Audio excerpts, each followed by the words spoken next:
Guys welcome back to my channel. আজকে আমরা আবারও চলে এসেছি। তো আগের ভিডিওতে বলেছিলাম আমরা মেলায় গিয়েছিলাম, উৎসবে গিয়েছিলাম সরি। তো উৎসব থেকে চলে এসেছি, এখন আমি আছি বর্তমানে রান্না করে। কেন আজকে আমার বর মশাই একটা স্পেশাল মেনু বানাবে, মানে মোমো বানাবে। তো তার জন্য প্রস্তুতি নিচ্ছে, যখন দেখতে পাচ্ছেন।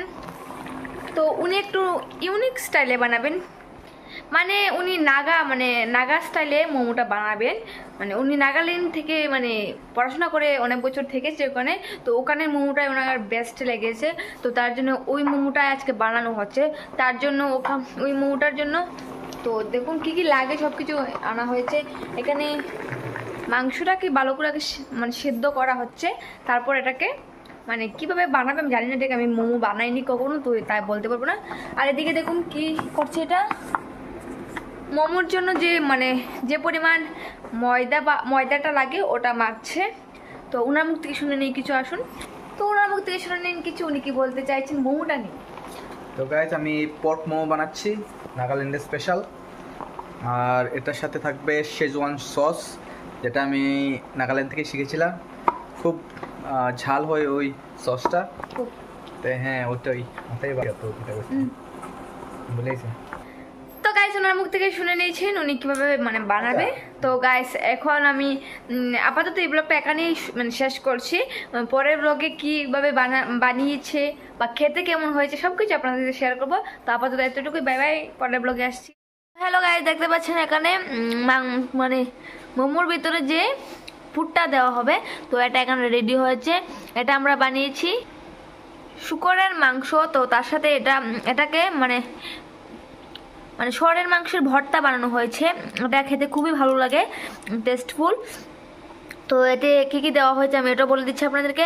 এতে পেঁয়াজ, তারপর শুকনো লঙ্কা পুরা, তারপর কাঁচামরিচ, আদা সব কিছু দেওয়া হয়েছে, লবণ টবণ দিয়ে ভালো করে এটাকে মিক্স করা হয়েছে।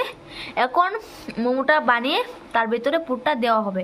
তো কেমন লাগলো আপনাদেরকে অবশ্যই জানাবো। তো গাইস দেখতে পাচ্ছেন এখানে বানানো শুরু হয়ে গেছে, তো দেখে নিন। তো গাইস ভর্তাটা ভীষণই টেস্টি হয়েছে, আমি একটু টেস্ট করেছিলাম।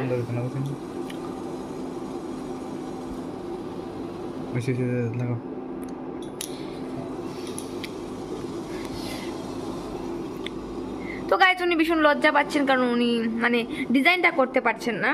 তাছাড়া সবকিছুই পারে, মানে ডিজাইনটা এত একটা পারছে না, তো আমাকেই করতে হবে। তো গাইস ঠিক আছে, দেখতে পাচ্ছেন মোমোর ডিজাইনটা কতটা বাদ হয়েছে, কারণ আমরা কখনো মোমোর ডিজাইন করিনি, মানে মোমো বানাইনি, তো তার জন্য হচ্ছে না। তো আসুন গাইস দেখাচ্ছি। তো গাইস দেখুন এখানে একটা বানিয়েছি পিঠার মতো। তো এটা এখন টেস্ট করে বলতে হবে কেমন হয়েছে, দিদিকে ফেটেও গেছে।